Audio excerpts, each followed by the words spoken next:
Hi everyone. मैं इस video में रीसेल फ्लैट रजिस्ट्रेशन के बारे में बात करूंगा। हमें सब पता है कि रीसेल फ्लैट रजिस्ट्रेशन काफ़ी कॉम्प्लेक्स हो सकता है क्योंकि इसमें बहुत सारे पार्टीज इन्वॉल्व होते हैं like buyer, seller, advocate, government, the housing society. वो बहुत सारे फैक्टर्स इन्वॉल्व होते हैं। फिर आपको बहुत सारे सेल्फ रिसर्च करना होता है about the area that you are buying the property in. आपको सोसाइटी के बारे में रिसर्च करना होता है, आपको सेलर के बारे में रिसर्च करना होता है, मार्केट वैल्यू के बारे में रिसर्च करना होता है, बहुत सारी चीज़ें हैं। फिर आपको अगर सेकंड घर खरीद रहे हो, अगर रीसेल घर खरीद रहे हो तो आपको सेलर के साथ थोड़ा ट्रस्ट इश्यूज होते हैं कि वो फ्लैट क्यों बेच रहा है। आधा टाइम आपको ये सब फिगर आउट करने में लग जाता है। फिर आपको बैंक सेलेक्ट करना, कौन सा बैंक लो इंटरेस्ट रेट दे रही है, ऑफर्स कौन सा बैंक दे रही है वो सेलेक्ट करना। फिर सिंस जो भी रजिस्ट्रेशन होता है उसमें गवर्नमेंट पार्टीज इन्वॉल्व होती हैं, उनके हॉलीडेज होते हैं, उनके पास बहुत भीड़ होती है, उनके पास सर्वर टाइम बहुत होता है, उसके वजह से रजिस्ट्रेशन डिलेज भी होते हैं। सो अब हम बात करेंगे कि फ्लैट बुक करने के पहले, फाइनलाइज करने के पहले आप किन किन चीज़ों के बारे में ध्यान देना होगा। सो पहले आप होम इंस्पेक्शन करते हैं। उसमें आप देखते हैं कि जो आपका ड्रीम होम है, जो आप घर के बारे में सोचते हो, like direction, home dimension, construction quality, building का एज क्या है, सोसाइटी का वाइब क्या है, आपको यही सोसाइटी चाहिए क्या।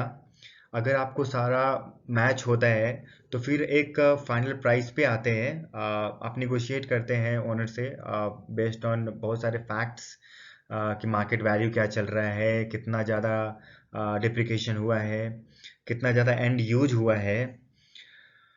उसके बाद फिर जब आप एक अग्रीमेंट वैल्यू पे आते हैं तो फिर आप कुछ रिलेटेड डॉक्यूमेंट्स चेक करेंगे लाइक सेल एग्रीमेंट या सेल डीड। उसमें बैंक उसमें फ्लैट के सारे डिमेंशन, जो जितने भी डेटा है जो कि गवर्नमेंट बुक में होते हैं अबाउट फ्लैट, वो रिफ्लेक्ट होता है, जिससे आपको कॉन्फिडेंस मिलेगा कि this is the legitimate property. फिर आप पोजीशन सर्टिफिकेट चेक करते हैं, प्रॉपर्टी टैक्स चेक करते हैं कि जो ये सेलर है उसी के नाम से प्रॉपर्टी आ रहा है क्या। फिर आप ब्लूप्रिंट चेक करते हैं क्योंकि ब्लूप्रिंट में जो स्क्वायर फीट होता है फ्लैट या घर का उसमें क्लियरली मेंशन्ड होता है। फिर पार्किंग लेटर होता है जो कि आपको कवर्ड लेटर, कवर्ड पार्किंग है या फिर ओपन पार्किंग है, स्टैग पार्किंग है। उसके बाद फिर आप एक फाइनल इंस्पेक्शन करते हैं जहाँ पे आप लीकेज देखते हैं, लूज टाइल्स देखते हैं, फॉल्स स्मेल देखते हैं, कोई फ्लैट में होल तो नहीं है वो देखते हैं। और फिर जब ये सब चीज़ें हो जाती है तो फिर आप एक दो तीन अग्रीमेंट करते हैं ओनर से, जहाँ पे आप बात करेंगे कि आप जब ये फ्लैट खाली करेंगे तो क्या क्या छोड़ के जाएंगे जो कि इस फ्लैट के प्राइस में आएगा। उसके बाद एक और अग्रीमेंट होता है कि ये फ्लैट का क्लीनिंग और पेंटिंग का कॉस्ट कौन बियर करेगा। उसके बाद एक फाइनल चेक होता है कि आप जो कि आपके ट्रस्ट इश्यूज को ख़त्म करता है। आप फिर नीचे वाले फ्लोर, ऊपर वाले फ्लोर के लोगों से या फिर नेबर के लोगों से या फिर सोसाइटी के कुछ लोगों से आप फ्लैट के बारे में पूछते हो कि ये फ्लैट में कोई इश्यूज तो नहीं है, सोसाइटी में कोई इश्यूज तो नहीं है, मैं यहाँ घर खरीद सकता हूँ क्या। या फिर जो ये ऑनर है, जो सेलर है, उसका बिहेवियर क्या है, ये जान सकते हैं आप। जब ये सब आप सेटिस्फाइड हैं इस फैक्ट से तो फिर आप डील फाइनलाइज करते हैं। आप एक बुकिंग अमाउंट देते हैं जो कि 1 लाख, 2 लाख, 50,000 कुछ भी हो सकता है। और ये नेसेसरी नहीं है कि रिटन एग्रीमेंट हो, बट इट्स ऑलवेज प्रेफरेबल कि आप एक रिटन एग्रीमेंट ले लें कि अगर आगे चल के मेरे लोन डिसबर्समेंट में अगर कोई इश्यूज होते हैं या फिर आगे चल के प्रॉपर्टी में कुछ कॉन्फिडेंस मुझे नहीं आता है तो जो ये बुकिंग अमाउंट है वो मुझे वापस कर दिया जाए। फिर आप एक और अग्रीमेंट कराते हैं, एक रिटेन एग्रीमेंट जो कि आप दोनों के बीच रहता है कि अंडरस्टूड है, ये गवर्नमेंट का रूल है कि जो अग्रीमेंट वैल्यू होगा प्लस जो stamp duty plus registration charges, उसका जो 1% होगा वो आप टीडीएस काटेंगे। ठीक है, क्योंकि ये टीडीएस आपको जब पूरा रजिस्ट्रेशन हो जाता है तो पे करना होता है, आप गवर्नमेंट को पे करते हैं, जो कि ऑनर बाद में क्लेम करता है। सो अगर सपोज 70 लाख अग्रीमेंट वैल्यू है, तो 70 lakh plus suppose stamp duty registration charges आपके सपोज 75 लाख हो रहे हैं मिला के, तो आपका टीडीएस हो जाता है 1%, जो कि 75,000 के आसपास। फिर जब ये अग्रीमेंट चेक हो जाता है तो फिर आप ये कुछ सॉफ्ट कॉपीज मांगते हो सेलर से, जो कि आपको आगे रजिस्ट्रेशन प्रोसेस या फिर लोन डिस्बर्समेंट प्रोसेस के लिए लगेंगे, like sale agreement, sale deed की सॉफ्ट कॉपीज, पोजीशन लेटर की सॉफ्ट कॉपीज, और भी बहुत सारे जो भी रिलेटेड डॉक्यूमेंट जो दे सकता है उसका सॉफ्ट कॉपी इट्स गुड कि आप ले लें। फिर आगे हम अभी थर्ड पार्टी के पास जाते हैं, जो कि लॉयर और बैंक होता है। सो ये लॉयर जो भी आप डजंट मैटर कोई कौन कांटेक्ट करे, इधर सेलर कांटेक्ट कर सकता है, बायर कांटेक्ट कर सकता है, क्योंकि जो भी लॉयर का फी होता है वो शेयर्ड होता है यूजुअली। सपोज अगर लॉयर 15,000 कॉस्ट कर रहा है तो फिर वो 7,500 साढ़े 7,000 के आसपास दोनों बेयर करेंगे। सो आप एक लॉयर लेते हो, यूजुअली जो बायर होता है वही लॉयर रखता है, क्योंकि उसे बहुत सारे चेक्स कराने होते हैं, और जो भी आपने सॉफ्ट कॉपी मांगा है उससे आप लॉयर से वेरीफाई कराएंगे कि everything is in good format, सारा डेटा सही है। और फिर लॉयर के पास एक प्रिविलेज होता है कि वो लोग बैकग्राउंड चेक करा सकते हैं प्रॉपर्टी का, कि कितने सारे ऑनरशिप रह चुके हैं, राइट। सो उसके बाद जब ये लॉयर से कांटेक्ट करते हो तो पैरेलली आप बैंक से भी कांटेक्ट कर रहे होते हो फॉर लोन प्रोसेस। और इट्स ऑलवेज गुड कि आप लोन लो, क्योंकि बैंक एनीवे सारे बैकग्राउंड वेरिफिकेशन करती है।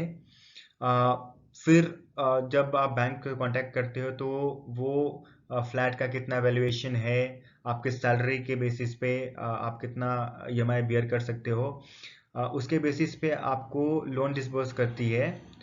सो जो बैंक लोन देती है वो यूजुअली 85 to 90% होता है अभी के ट्रेंड में। सपोज एसबीआई वो अभी 90% देने लगी है, जो कि अग्रीमेंट वैल्यू होता है। सो अगर सपोज 70 लाख आपका अग्रीमेंट वैल्यू है फ्लैट का, तो उसका 85 to 90% बैंक देती है। अगर हाउसिंग जो बैंक होती है वो आपको 95% भी दे सकती है। सो ये बैंक से आप चेक करा सकते हो कि जो फ्लैट है वो मॉर्गेज तो नहीं है किसी और प्रॉपर्टी को लेने के लिए। फिर इसके बाद जो सेलर होता है उसको सोसाइटी या बिल्डर से एनओसी लेना होता है, कि जो बिल्डर जो सोसाइटी है उसके अगेंस्ट कोई भी ऑब्लिगेशन नहीं है, कुछ भी उसका बकाया नहीं है, कुछ भी चार्जेस नहीं है। उसके बाद फिर आप लोन सैंक्शन कराते हो सारे डॉक्यूमेंट्स और सारे चेक करने के बाद। उसके बाद हम रजिस्ट्रार ऑफिस में, जो नियरेस्ट रजिस्ट्रार ऑफिस है उसमें हम सेल एग्रीमेंट के लिए जाते हैं लॉयर के साथ।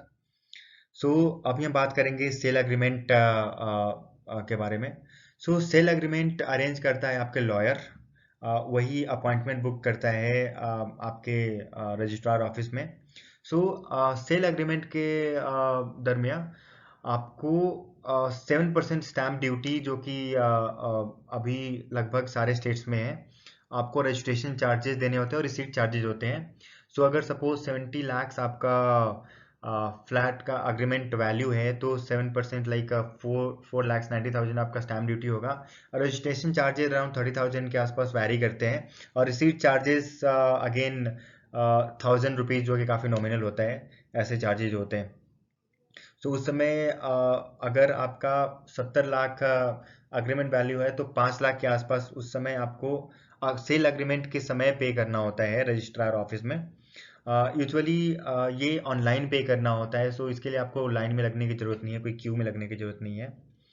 सो अगर आप सेल अग्रीमेंट करा लेते हैं तो वापस आप बैंक के पास जाते हैं सेल अग्रीमेंट के डॉक्यूमेंट को लेके, और फिर you try to get the loan dispersed. So ये कुछ डॉक्यूमेंट्स लगते हैं लोन डिसबर्समेंट के समय।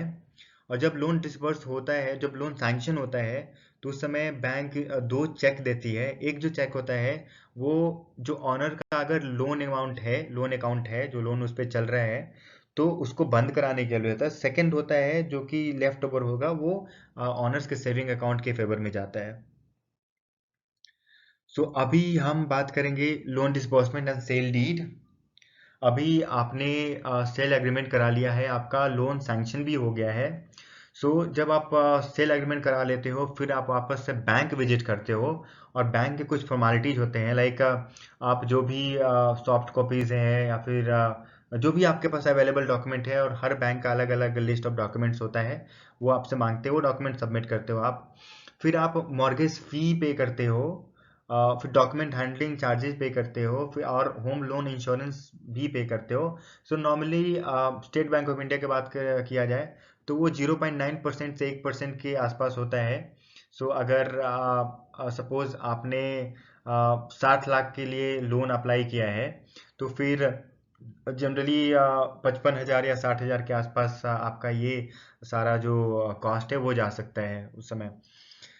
सो जब ये लोन जब ये आपका प्रोसेस पूरा हो जाता है तो आपको बैंक फर्स्ट चेक देती है, वो जो कि ऑनर या जो सेलर है वो अपने पुराने लोन अकाउंट को क्लोज करके वहां से एक एनओसी लेता है।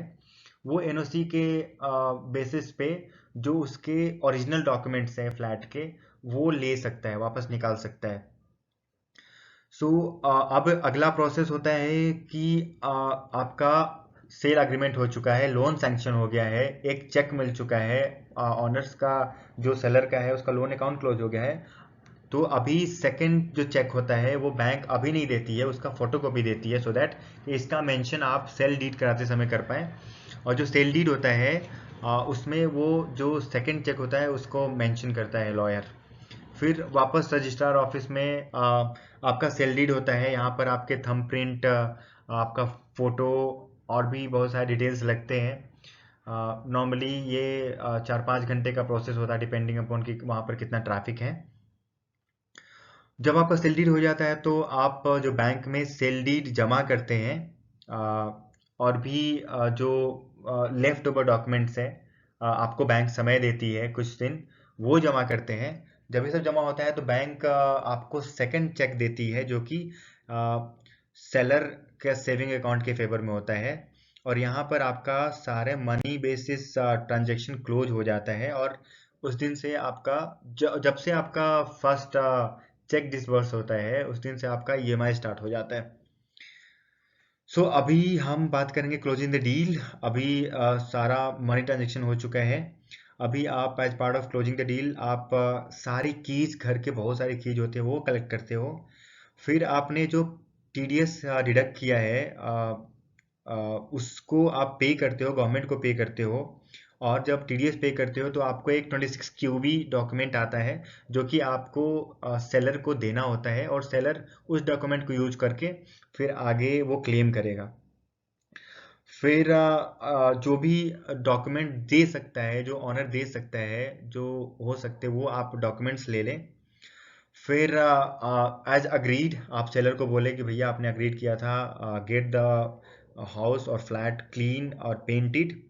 फिर आप इलेक्ट्रिसिटी मीटर ट्रांसफ़र कराते हो, प्रॉपर्टी नेम ट्रांसफ़र कराते हो जो प्रॉपर्टी टैक्स आता है। उसके बाद ऐसे your registration process is complete. Now you can stay happily. Thank you. If you like this video, please subscribe my channel. Thank you.